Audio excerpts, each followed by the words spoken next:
ओम वंदे गौ मातरम। मित्रों, आज एड्स के बारे में जब किसी को पता चल जाता है कि फलाने व्यक्ति को एड्स है, तो हमारे समाज में जो मानसिकता प्रचारित है, यानी कि जो चल रही है, वो हम सब जानते हैं कि ऐसे व्यक्तियों को लोग बहुत ही घृणा की दृष्टि से देखते हैं। पर मित्रों, कभी कभी ऐसा भी हो जाता है कि वो घृणा का पात्र नहीं होता है। कुछ स्थितियां ऐसी बनती है, क्योंकि एड्स होने का कारण मात्र एक नहीं है, संभोग ही नहीं है, उसके अलावा और भी बहुत सारे कारण हैं। पर हमारे जितेंद्र भाई ने जो झेला वो ऐसी बात थी कि उन्होंने कहा कि दीदी, जब उन्होंने मेरे को देखा, मेरे कुछ कहानी घर घर की कहानी प्लेलिस्ट जब हमारी उन्होंने देखी, उन्होंने कहा कि आप मेरी कहानी को भी, यदि मेरी बेटी की कहानी को अपने चैनल पर सुनाएंगे तो आशा है कि कुछ लोगों को के मन में शायद ये भावना निकल जाए कि एड्स के रोगी मात्र चरित्रहीन होते हैं। ऐसा नहीं होता है। तो उन्होंने कहा कि आप ये मेरी कहानी पूरा विस्तार से सुनाइएगा ताकि लोगों को समझ में आ सके और लोग इस बात को क्लियर हो सके कि भाई कोई ये बीमारी है और ये बीमारी कई अनेकों तरीक़ों से लगती है। ज़रूरी नहीं है कोई व्यक्ति गलत हो तभी बीमारी लगती है, क्योंकि इस बीमारी के प्रति जो मानसिकता है, व्यक्ति ठीक हो सकता है पर लोगों की अपेक्षा नहीं, लोगों की उपेक्षा, और जो लोग उसकी तरफ व्यवहार रखते हैं, जो घृणात्मक व्यवहार रखते हैं, वो व्यवहार कई बार जीते जी इंसान को तोड़ देता है और फिर इंसान जी नहीं पाता है। तो आइए, आज मैं जितेंद्र भाई की बेटी की कहानी आपको सुनाना चाहूँगी। और वो जितेंद्र भाई की बेटी के साथ जो हुआ, यदि आप उस कहानी को सुनेंगे तो आप समझ जाएंगे कि उस समय 12 साल की बच्ची ऐसी नहीं हो सकती है, पर हाँ, जो उसके साथ हुआ वो बहुत ही एक जटिल प्रक्रिया हुई और बहुत ही, एक कहते हैं ना कि समाज की असंवेदनशीलता उसमें सामने आ गई। मित्रों, एक बार उनकी पत्नी, जितेंद्र भाई की पत्नी और उनकी वो बिटिया को लेके कहीं जा रहे थे रिक्शे में, और रिक्शा जरा सा कुछ टायर के बीच में आ जाता है और रिक्शा एकदम से उलट जाता है। और रास्ते तब आसपास ज़रा कच्चे होते थे, तो उनकी बिटिया जो है एकदम थोड़ा उछल सी जाती है और वो थोड़ा दूर जाके गिरती है, और उसको जहाँ दूर जाके गिरती है उसके पेट में एक पत्थर लग जाता है। और वो पत्थर जो लगता है, पत्थर पता नहीं कैसा था, बहुत बोले तीखा था, वो पत्थर उसके पेट में घाव कर जाता है। और घाव इतना गहरा हो जाता है कि जो ड्राइवर था, जो रिक्शा चला रहा था, रिक्शा चालक था, वो भी उस समय थोड़ा बेहोश जैसा हो जाता है। मेरी पत्नी बोले होश में रहती है, पर वो सब देख रही है पर कुछ कर नहीं पा रही है, और बेटी का खून बंद करने का प्रयास कर रही है, पर वो नहीं हो रहा है, खून बहता जा रहा है। और ऐसी स्थिति में थोड़ी देर बाद वो जब रिक्शा चालक होश में आता है तो वहाँ से उसको लेके जब निकलते हैं आगे और डॉक्टर के पास पहुँचाते हैं, अस्पताल पहुँचाते हैं, तो ऐसी स्थिति में जब वो अस्पताल पहुँचती है, उसका बहुत सारा खून निकल जाता है। उसका ऑपरेशन किया जाता है। ऑपरेशन करने के बाद उसका पेट वगैरह सिल दिया जाता है, सब ठीक हो जाता है। पर हमारे घर का खून पर्याप्त नहीं हो पाता है और खबर जल्दी किसी को भेजी नहीं जा पाती है। तो ऐसी स्थिति में क्या होता है कि उसको किसी और का खून चढ़ाना पड़ जाता है। अब किसी और का जो खून चढ़ाया जाता है, उस समय हमें इतना पता नहीं था, क्योंकि बात है सन 1988 की। उनकी 12 साल की बच्ची 1988 या 90 के आसपास की, उन्होंने, मैं भी थोड़ा सा मिस्टेक कर रही हूँ, इसी के बीच की बात है। तो उस समय क्या होता है कि वो पता नहीं था कि कुछ बीमारी और भी हो सकती है, और खून चढ़ा दिया जाता है। और शुरुआत में उनको लगा कि बच्ची को रिकवर करने में, क्योंकि खून औरों का चढ़ा है, कुछ 5-6 बोतल खून चढ़ाना पड़ गया, तो क्योंकि खून लगातार बह रहा था और चल रहा था, तो काफ़ी खून चढ़ाना पड़ेगा। और उसके बाद जो उसका ट्रीटमेंट हो गया, पेट के घाव भर गए, लेकिन पेट पूरा ठीक नहीं हो पा रहा था, उसको काफ़ी तकलीफ़ें रहती थी। तो उनको लगा कि भाई ये इसी कारण से हो रहा है, और वो दवाइयाँ चलती रहीं। और ऐसा करते करते करीब 4 साल बीत गए। अब 4 साल बीतने के बाद उन्होंने देखा कि बेटी का सारा ट्रीटमेंट हो रहा है, सब कुछ है, पर बेटी ठीक नहीं हो रही है। और कभी कभी ब्लड रिपोर्ट भी निकालते थे, पर कुछ रिपोर्ट जो नहीं निकाले गए। एक दिन किसी डॉक्टर के मन में कुछ आता है, क्योंकि उसको सर्दी खांसी बार बार होने लग जाती है, बार बार वो बीमार पड़ती रहती है, मतलब वो करीब करीब बीमार ही बनी रहती है। तो उनको लगता है कि एक बार इसका एड्स का जांच करवाई जाए, क्योंकि उनको बाद में जो डॉक्टर उन्होंने बदले, उसमें उनको एक पता चलता है। तो डॉक्टर जब एड्स का चेक करवाता है, एड्स का जो रिपोर्ट निकालते हैं, तो पता चलता है कि इसको एड्स है। अब मित्रों, एड्स कैसे हो गया? 12 साल की बच्ची, उस समय 12 साल के बच्चे आज की तरह समझदार नहीं होते थे, कि उसको अभी पीरियड्स आना शुरू नहीं हुए थे, उससे पहले की बात है। और उस समय वो था जब पीरियड्स करीब कम से कम 15-17 साल की उम्र में आया करते थे। तो भी उसकी मानसिकता भी वैसी बन गई, ऐसा हम उससे पहले नहीं सोच सकते। तो मित्रों, जो बातें हो गई, अब क्या हुआ कि वो जो चीज़ें चल रही थी, तो जो उस बच्ची को एड्स हो गया, बोले एड्स इसको कैसे हो गया, क्योंकि उससे फिर एड्स के बारे में बताया, क्योंकि इसके पिता को भी एड्स के बारे में कोई जानकारी नहीं थी, जितेंद्र भाई को भी उसके बारे में जानकारी नहीं थी। तो उन्होंने बताया कि एड्स के लिए ऐसा कहा जाता है। अब शुरुआत में जब उनको पता नहीं था तो उन्होंने अपने आसपास लोगों को भी बता दिया कि बच्ची को एड्स हो गया है। तो जो लोगों ने को पता चला एड्स, जिनको पता तो उन्होंने एक ने सबको बता दिया। अब ऐसी स्थिति आप जानते हैं कि ऐसी खबरें किस तरह फैलती हैं, और वो आसपास सारी खबरें फैल गई। मित्रों, उनकी स्थिति ये बन गई, जितेंद्र भाई बताते हैं कि मुझे 3 महीने में अपने स्थान को स्थानांतरण करना पड़ा, क्योंकि मुझे अपनी बेटी बहुत प्यारी थी और मैंने वो घर बदल दिया, मैंने शहर बदल दिया, मैंने जगह बदल दी ताकि मैं यहाँ ना रहूँ, और मैंने अपना बिजनेस वगैरह सब समेट दिया। मुझे अपना बिजनेस समेटना पड़ा और मुझे बहुत घाटा उठाना पड़ा, खाली लोगों के कुछ व्यवहार की वजह से। क्योंकि जो व्यवहार उन्होंने किया, मेरी बच्ची मतलब हमारे परिवार के साथ लोगों ने बातचीत करना बंद कर दिया था। दूध वाले के यहाँ दूध लेने जाएं तो दूध ठीक से वो नहीं दे, राशन वाला राशन ठीक से नहीं दे, वो एकदम ऐसे देखे जैसे मानो मतलब हमें छूने से उनको एड्स हो जाएगा। मतलब इतना घृणास्पद स्थितियाँ बन गई थी कि हमें कुछ समझ में नहीं आ रहा था हम क्या करें। और उसके बाद घर काफ़ी वेल से मतलब एक परिवार पैसे वाला परिवार था, पर ऐसी स्थिति में भी कभी कभी कुछ चीज़ें हो जाती हैं तो कई बार पैसा काम नहीं आता है। तो मित्रों, उन्होंने जो स्थितियाँ बताई, बोले 12 साल की बेटी जब मेरी थी उसका एक्सीडेंट हो जाता है, उसके बाद ये 16 साल की होती है। पर अब 16 साल की जो उम्र लोगों को दिखती है, पर मैं ये जानता हूँ कि मेरी बेटी जिस स्थिति में है वो कहीं घर से बाहर नहीं निकल पा रही है, और घर में कोई आता जाता विशेष नहीं, और जो आता जाता उसको सबको सहानुभूति है, और बच्ची में कहीं ऐसी कोई स्थितियाँ नहीं बनती हैं कि वो किसी से संभोग करे, किसी से कुछ ऐसी गतिविधि करे और उसकी ऐसी स्थिति बन जाए, क्योंकि बेटी हमारे साथ मेरी बीमारी बनी रही। तो मित्रों, उस स्थिति में जब वो चीज़ें उस पर आरोप लगे, उनको पता था कि मेरी बेटी ने ऐसा कुछ भी नहीं किया है, उनको पूरा विश्वास था, क्योंकि जो चीज़ें थी वो सच्चाई थी उनके सामने। अब पर कोई मानने को ये तैयार नहीं कि एड्स खून चढ़ाने से भी हो सकता है। अब लोगों को खून चढ़ाने से हो सकता है, इसका मतलब छूने से भी हो सकता है, यही फिर लगता है। तो उनको कोई छूना भी पसंद नहीं, कुछ कोई उनको समाज में बुलाए नहीं, कहीं जाना नहीं, कहीं आना नहीं, सारी चीज़ें उनकी बंद हो गई।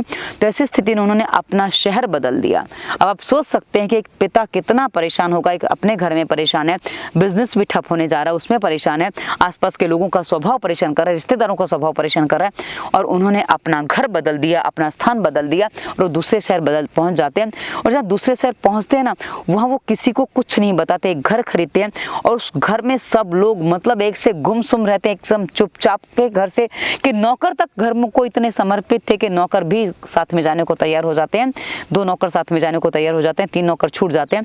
तो वो मित्रों पूरा घर शिफ्ट हो जाता है, और 2 नौकर के सारे उन्होंने जो जहाँ जिस घर में 6-7 नौकर रहते थे, मात्र 2 नौकर के सारे अपने घर को चलाते हैं। और वो नौकर भी उस घर के ऐसे थे कि मतलब नहीं, हमें बाहर किसी से बात नहीं करनी, बस कोई कुछ पूछे क्या हुआ है, क्योंकि कभी कभी एम्बुलेंस भी उनके घर में आती थी और एम्बुलेंस बेटी को लेके जाती थी, क्योंकि 4 साल बीत गए थे, 3-4 महीने पहले पता चला था, तो तकलीफें बहुत बढ़ जाती थी, कभी भी उसके शरीर में कुछ तकलीफें बढ़ जाती थी, क्योंकि तब एड्स का इलाज क्या है लोगों की इतनी जानकारी नहीं थी, और समस्या बढ़ जाए तो समाधान जल्दी नहीं होता है। तो उसके बाद क्या हुआ मित्रों कि उन्होंने जो बताया, क्योंकि उन्होंने जो बताया उस समय मैं खुद रो रही थी। अभी मैं बहुत अपने आप को कंट्रोल करके बैठी, क्योंकि कहा ना, रोते रोते चीज़ें कभी कभी बताने में आप भी थी, कई बार बताते बताते आंसू निकल आते हैं, पर कभी कभी सुनते सुनते निकल आते हैं, बताने में हम कंट्रोल कर लेते हैं। तो अब जब वो बताते हैं आगे, तो एक कहते हैं ना, सांस बड़ी गहरी आती है ऐसी चीज़ें बताने में, क्योंकि अंदर से कुछ भावनाएं ऐसी बन जाती हैं। तो अब जो उनके साथ होता है कुछ बातें वो बताते हैं कि करीब 6-8 महीने और बीतते हैं, मेरी बेटी बहुत परेशान होती है, बहुत बीमार रहती है। अंत में वो करीब 1.5 महीना अस्पताल में भर्ती रहती, पर हम उसको बचा नहीं पाते हैं। और उसके बाद जब बेटी को घर में लेके आते, क्योंकि उस जगह हमें करीब रहते 8-9 महीने हो गए थे, तो आसपास के लोगों में बड़ी जिज्ञासा थी, पता नहीं लड़की को क्या हो जाता है, बार बार लेके जाते हैं, नौकर भी कुछ नहीं बताते, क्योंकि लोगों को चुगलियाँ करने में, लोगों की कहानियाँ सुनने में बड़ा मज़ा आता है, लोगों के घर में क्या रोज़ जानने में बड़ा इंटरेस्ट होता है, उसकी कहानी कैसे बात का बतंगड़ बना जाए उसमें बड़ा मज़ा आता है। तो लास्ट में उन्होंने जब सब कुछ हो गया, बेटी गुजर चुकी है, बेटी का शव आ चुका है, आसपास वाले लोग दूर से देख रहे हैं कि कुछ हो रहा है। अब जब बेटी का शव आ जाता है, सब चीज़ें होती हैं, उनके सामने होती हैं। अब ऐसी स्थिति में जो बातें बन जाती हैं,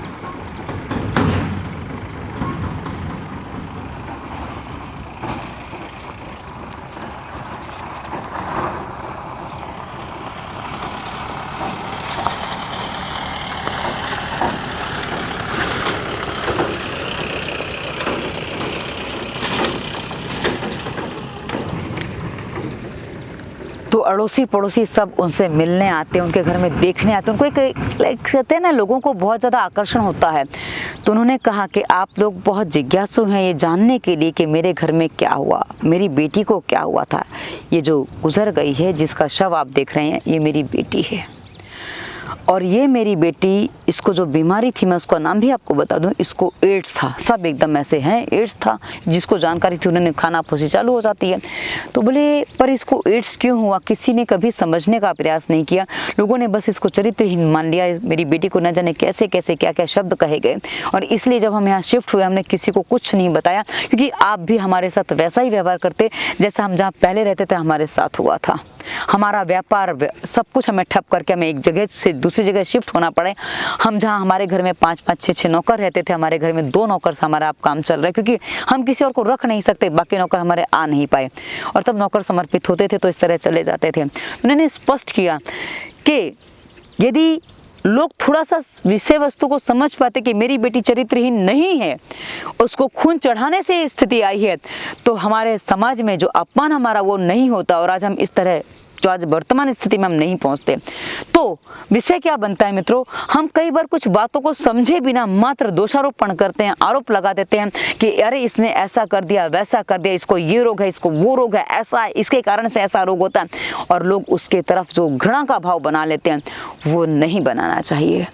मित्रों एक बात समझिए, संसार में जब रोग आता है ना किसी को, ये रोग किसी को भी हो सकता है, कभी भी किसी का भी एक्सीडेंट तो हो सकता है, कभी भी किसी को कोई परेशानी हो सकती है, लेकिन हाँ उस परेशानी के बाद भी कभी कभी कुछ लोग उबरना चाहते हैं, पर आसपास के लोग जो नहीं उबरने देते वो बहुत बड़े दोषी होते हैं। और जो दोष होता है ना मित्रों, ये जो दोष हम किसी और के ऊपर लागू कर देते, किसी और को दोषी ठहरा देते हैं, वो सारे के सारे दोष, यदि वो निष्पाप है, वो निष्कलंक है, तो सारे के सारे दोष हमारे ऊपर लागू हो जाते हैं, और हम उसके परिणाम आगे जीवन में झेलते हैं। आगे जीवन में हमें उसका परिणाम झेलना ही पड़ता है। मित्रों कभी भी यदि कोई रोगी आपके आसपास है, क्योंकि उसके बाद तो एड्स के लिए बहुत सारे मुहिम चलाए गए कि भाई ये ऐसा रोग है, ये है, वो है, बहुत कुछ बताया गया। लेकिन हाँ मित्रों एक बात आपको समझनी पड़ेगी, हमें समझनी पड़ेगी, सबको समझनी पड़ेगी कि समाज में जब किसी को कोई रोग होता है हमें उससे सावधानी बरतनी है। हमें ऐसा नहीं करना है कि भाई उसको एकदम अनदेखा कर दें, या उससे एकदम व्यवहारिक काट लें, या उसको एकदम कहते हैं ना घृणा की दृष्टि से देखें। जैसे आजकल कोरोना काल में हुआ, कोरोना काल इस तरह, कोरोना इस तरह से नहीं फैलता है, पर कोरोना वीकनेस से फैलता है। कोरोना कमज़ोर लोगों को होता है, जो शरीर से मन से कमज़ोर हैं, जो बार बार दवाइयाँ खाते हैं, उनको होता है। पर एड्स तो एक कारण ये भी होता है, उसके अलावा बहुत सारे कारण और हो सकते हैं एड्स को होने में। इस पर मैं अलग से आपको वीडियो दूंगी, उसमें कारण वगैरह सारी चीज़ें आपको विस्तार से बताऊंगी ताकि आपको स्पष्ट हो सके। पर मित्रों यदि आपके आसपास कोई ऐसा रोगी है जो आपको लगता है कि इस कारण से रोगी है, तो उसकी भावनाओं को समझिए, उसका तिरस्कार मत करिए, उससे घृणा मत करिए, क्योंकि हमारी प्रेम की उसको आवश्यकता है, घृणा की नहीं। यदि हम किसी को प्रेम देते हैं तो हमें प्रेम मिलता है, पर हाँ हमें कितना करना है ये हमें एक सावधानी पूर्वक करना होता है कि और इतनी सावधानी वो भी नहीं बरतते हैं जिनके घर में रोगी होते हैं। क्योंकि मैं आपको बता दूं, जब मैं अस्पताल में एडमिट थी तो उस समय ये मेरी उंगलियां अभी भी आप देख सकते हैं कैसी हैं, क्योंकि अभी वर्तमान में वापस वो फट रही हैं, मौसम में जो नमी खत्म हो गई उस कारण से। तो उस समय जब मैं अस्पताल में भर्ती थी तो उस समय एक महिला थी, उसका बच्चा छोटा था, उसको मेरे को देख कि एकदम एक सही घृणा जैसी हो रही थी कि मेरे जो शरीर की स्थिति थी उसको देख के। तो मैंने कभी भी उसके बच्चे को हाथ नहीं लगाया, मैंने कहा नहीं। और मेरे पड़ोसी वही हैं जो मेरे एकदम पड़ोसी हैं, जहाँ से मेरा दरवाज़ा लगा हुआ है। तो उनको मैंने कई बार बोला, अरे मुझे इतनी सारी तकलीफ है, आप अपने बच्चे को मेरे पास मत भेजा करो। उन्होंने कभी उस चीज़ को छुपाया नहीं। अरे बोले क्या हुआ, आपको क्या हो गया, आप मेरे बच्चे के लिए कुछ गलत थोड़ी करोगे। उन्होंने कभी मुझसे नहीं छुपाया, और उनका बच्चा मैं मना करती थी तब भी मेरे पास वो भेज देते थे, और कभी कभी मतलब मेरे हाथ से चीज़ें खा भी लेता था बच्चा, उन्होंने कभी नहीं रोका। मुझे बड़ा अलग लगता है कि मुझे ऐसा अच्छा पड़ोस मिला है। मैं अपने पड़ोस का बखान करती हूँ क्योंकि मेरे पड़ोसी बहुत अच्छे हैं, तो बहुत ध्यान रखते हैं मेरा। तो ये सारी बातें इसलिए बता रही हूँ क्योंकि अड़ोसी पड़ोसी अच्छे हो ना मित्रों तो जीवन बहुत अच्छा चल जाता है। मेरे जैसे अकेले लोगों का तो, और कभी कभी जो परिवार होता है उसमें भी कैसा अकेलापन आ जाता है, अड़ोसी पड़ोसी अच्छे ना हो तो क्या स्थिति बन जाती है, वो मैंने आपको दूसरी वीडियो में की कहानी के माध्यम से बता दिया। और ये बातें जब मैंने अपने ऊपर देखा तो मुझे बहुत अच्छा लगा कि मेरा सच में मैं बहुत भाग्यशाली हूँ कि मेरे पड़ोसी बहुत अच्छे हैं। आशा है ये वीडियो आपको समझ में आया होगा। इसी वीडियो के डिस्क्रिप्शन में हमने दवा मुक्ति और वायरस के प्रभाव प्लेलिस्ट में बहुत सारे विस्तार से वीडियो दिया। आपके रोग अनुसार आपको वीडियो मिल जाएगा, ना मिले तो कमेंट करके बता दीजिएगा। आगे कभी मत करना रोगों के कारण, स्वास्थ्य नियम, प्राणायाम, आसन, मुद्रा, व्यायाम और घरेलू उपचार, साथ ही भोजन कैसे बनाए उस पर हमने सरल भोजन प्लेलिस्ट दी है। आप इन वीडियोज़ को देखिए, जो रोगों के कारण आपको सारी इसमें पता चलेंगे। और यदि आप हमारे निर्देशों का पालन करते हैं तो आप अपने रोगों का जड़ से समाधान जितना हो सके उतना कर सकते हैं। और आगे हमने इंस्टाग्राम, फेसबुक का लिंक दिया है, जहाँ बहुत सारे मोटिवेशनल थॉट्स देते हैं जो जीवन जीने में सहायता करेंगे। और अंत में हमने अपना नंबर दिया है। नंबर हम कंसल्टेंसी के लिए देते हैं। रोगों का समाधान मैं ऊपर बता दिया, हर रोग का समाधान बता दिया। अब उसके बाद कंसल्टेंसी यदि आपको करनी है तो आप हमें फीस देंगे उसकी कंसल्टेंसी के लिए, क्योंकि कंसल्टेंसी की फीस होती है। और पहले तो निर्देशों का पालन करके देखिए, समाधान वहीं से हो जाए, क्योंकि हम वीडियो से बाहर आपको कंसल्टेंसी में कुछ नहीं बताने वाले हैं। तो आशा ये वीडियो आपको अच्छा लगा होगा। हमने और भी बहुत सारी प्लेलिस्ट इस वीडियो के डिस्क्रिप्शन में दी हैं, उनको भी एक बार चेक करेंगे तो पता चल जाएगा। ये वीडियो कैसा लगा अवश्य बताइएगा। धन्यवाद। वंदे मातरम।